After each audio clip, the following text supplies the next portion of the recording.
Sauf que le médecin, il a le droit, en France en tout cas, il est le seul à avoir le droit de prescrire des médicaments, tandis que le psychanalyste, il est à l'écoute et il travaille avec vous pour que vous compreniez ce qui se passe en vous. Et il ne donne jamais de médicaments au psychanalyste par définition. Maintenant, il y a des médecins psychiatres qui sont psychanalystes. Moi, je suis de formation psychanalyste. Mais je donne aussi des médicaments, ça ne m'arrive pas souvent, mais ça m'arrive, je crois, 2-3 fois par semaine de faire une ordonnance. Enfin, les mauvaises semaines. Il y a des fois des semaines où je ne fais aucune ordonnance. Alors, ce soir, il faut vous parler brièvement, puisque nous n'avons pas énormément de temps, de ce que c'est que la psychiatrie. Qu'est-ce que j'ai fait de mon matériel?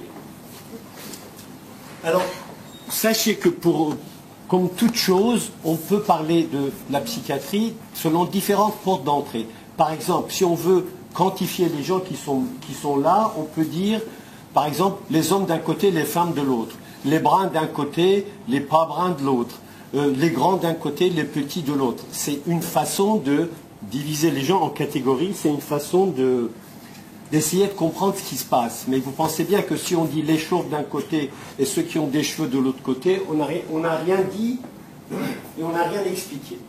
Alors, avec l'accord de mon ami Hassan Lakaremi, j'ai décidé de vous dire ce qu'il en est de la psychiatrie par une porte d'entrée simple, qui est d'un côté le rapport au plaisir et de l'autre le rapport à la réalité. On peut trouver 36 000 autres portes d'entrée. Moi, j'ai choisi celle-là. Vous allez voir que ça va vous permettre de comprendre quelque chose. On divise en gros, par ce système, les êtres humains en difficulté en 3 catégories. En gros. Peut-être 4, 5, on verra après. Les premiers, c'est ce qu'on appelle les névrosés. Les névrosés n'ont aucune difficulté. Enfin, le névrosé moyen n'a pas de difficulté avec la réalité. Le névrosé moyen, quand il vient voir son médecin, merci. Il vient voir son médecin, il sait ce qu'il a. Il peut dire, j'ai des problèmes de sommeil, de tension nerveuse, de stress, d'énervement, de dépression, etc. Il fait la liste de ses difficultés. Et il souffre. Et il sait précisément où se trouve sa souffrance. Ça ne veut pas dire qu'il peut soigner sa souffrance. C'est-à-dire qu'on peut avoir toute la science psychiatrique, psychanalytique et psychologique dans la tête et continuer à être malade. Les gens qui viennent vous dire « Ah, moi, docteur, je sais ce que j'ai », ben oui, ils savent ce qu'ils ont, mais ça ne veut pas dire qu'ils sont soignés. J'ai des difficultés avec mon mari, j'ai des difficultés avec ma femme, j'ai des difficultés avec mes enfants, je ne supporte pas mon patron, je ne supporte pas ma secrétaire est trop belle et je ne sais pas quoi faire avec elle, mais le problème n'est pas là. Parce qu'il met son problème là où il dit, mais le problème n'est pas là. Ça, c'est les névrosés. Les psychotiques, c'est une autre catégorie. C'est ce qu'on appelle les fous. Alors tout à l'heure, Madame Anzalici a dit que j'ai vécu parmi les fous. En effet, j'ai vécu pendant 11 ans, mais vraiment 11 ans, moins 2 jours peut-être, dans une clinique en famille. C'est-à-dire ma femme, mes 4 enfants et moi, nous avons vécu parmi les fous. Et contrairement à ce qu'on imagine, la folie n'est pas transmissible. Ce n'est pas comme la grippe. Et le résultat de ça, c'est que mes 4 filles, pour les féministes, je n'ai pas de fils, mes 4 filles et ma femme n'ont pas peur des fous. Bon, que moi je n'ai pas peur, ça va de soi. Quand on a vécu avec les fous, on voit autre chose au-delà d'eux. Alors le fou est celui qui a des problèmes graves avec la réalité. Il ne sait pas distinguer ses problèmes intérieurs, ses rêves intérieurs, ses cauchemars intérieurs avec la réalité.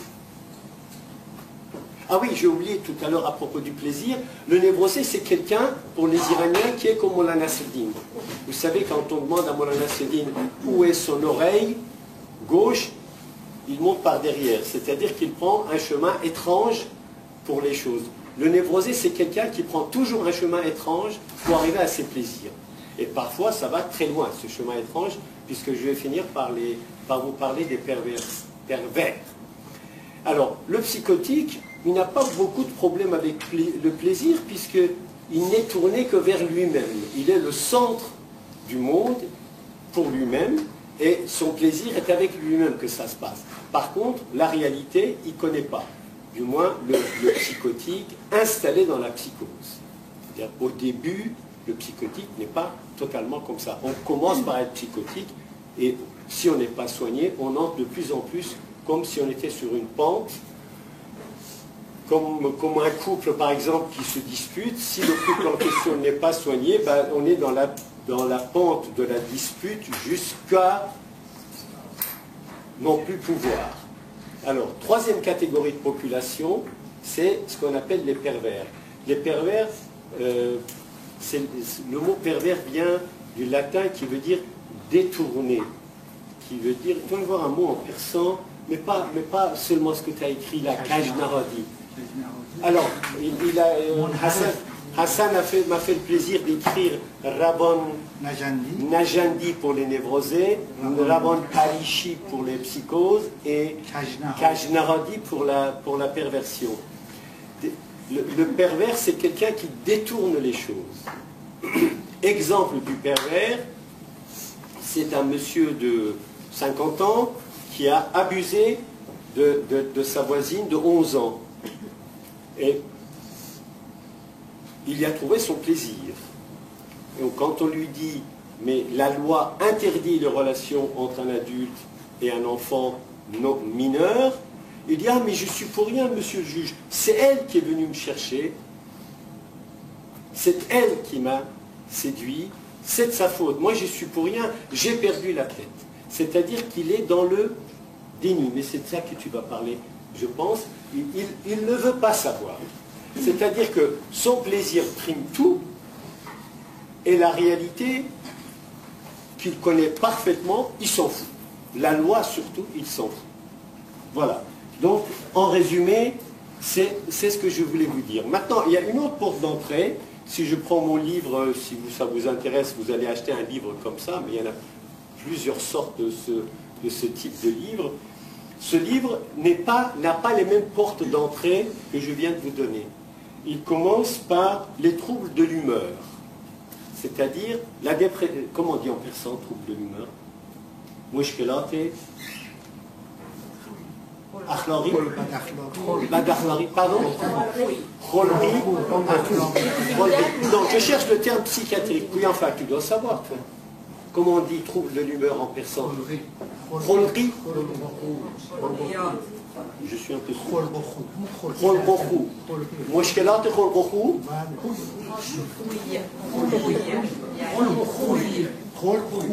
Kholbokhou.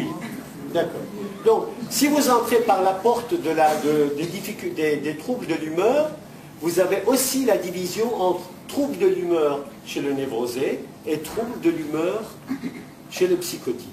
Alors, il y a une mode assez étrange. Maintenant, tout le monde est, à commencer par moi et à finir par lui, tout le monde est bipolaire. C'est-à-dire que quand j'engueule quelqu'un, c'est que je suis high, et quand je suis dans mon coin, tranquille, assis, à ne pas bouger, je suis low, pour prendre les termes anglais que les gens affectionnent maintenant. Les 3/4 des malades que m'envoient à l'hôpital, ou qui ont fait un passage par l'hôpital, PMD, trouble de l'humeur, ou bien, qu'est-ce que j'ai dit tout à l'heure, bipolaire, trouble bipolaire. Je trouve ça un peu fou, mais il faut dire aussi que c'est une mode. La psychiatrie, comme l'art, est une affaire de mode. Comme les vêtements, c'est une affaire de mode. Si vous regardez la psychiatrie en partant de... Tu as pris Aristote, toi, c'est ça? En prenant Aristote, je ne vais pas entrer sur ton territoire. Je vais essayer, du moins. Si vous prenez Aristote, les mots ont changé de sens. Le même mot, par exemple, on disait la manie. Enfin, un mot grec qu'on a francisé, on appelle ça manie. La manie, à l'époque, c'était une folie furieuse où la personne perdait totalement le sens de la réalité. Mais si vous creusez un peu, quelqu'un de mon âge qui commence à être débloqué, il est aussi maniaque. C'est-à-dire l'Alzheimer d'aujourd'hui fait partie de la manie. Les délires font partie de la manie. Les hystériques, parce qu'à l'époque, les hystériques faisaient des manifestations très bruyantes, comme actuellement on peut trouver dans certains pays du tiers-monde, ce n'est plus la mode en Europe, et ben, c'était aussi de la manie.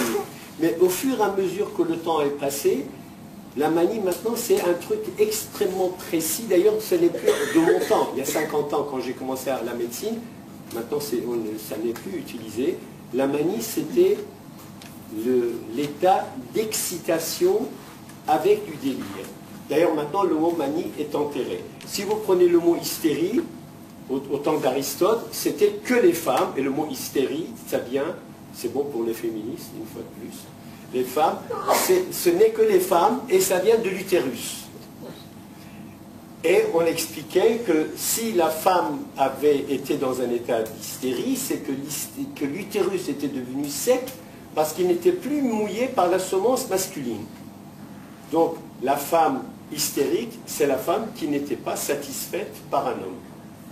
Il a fallu attendre Freud pour se rendre compte que, ma foi, évidemment, il y a des femmes hystériques, mais il y a plein d'hommes hystériques, et peut-être que c'est 50%, 50%, et que l'hystérie masculine prend des images, des manifestations différentes, et que comme le monde est de moins en moins gouverné par les machos, eh ben, on peut plus facilement parler de l'hystérie masculine et ne pas enfoncer les femmes comme on a fait depuis des millénaires en disant celle-là c'est une hystérique parce que disons qu'une jeune femme est un peu théâtrale. Donc, mais c'est une façon de la mettre dans l'enfer de la non-acceptation en quelque sorte.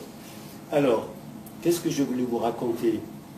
Parce que je ne sais pas combien de temps il faut, j'ai plutôt envie d'être bref, pour laisser, enfin on verra bien.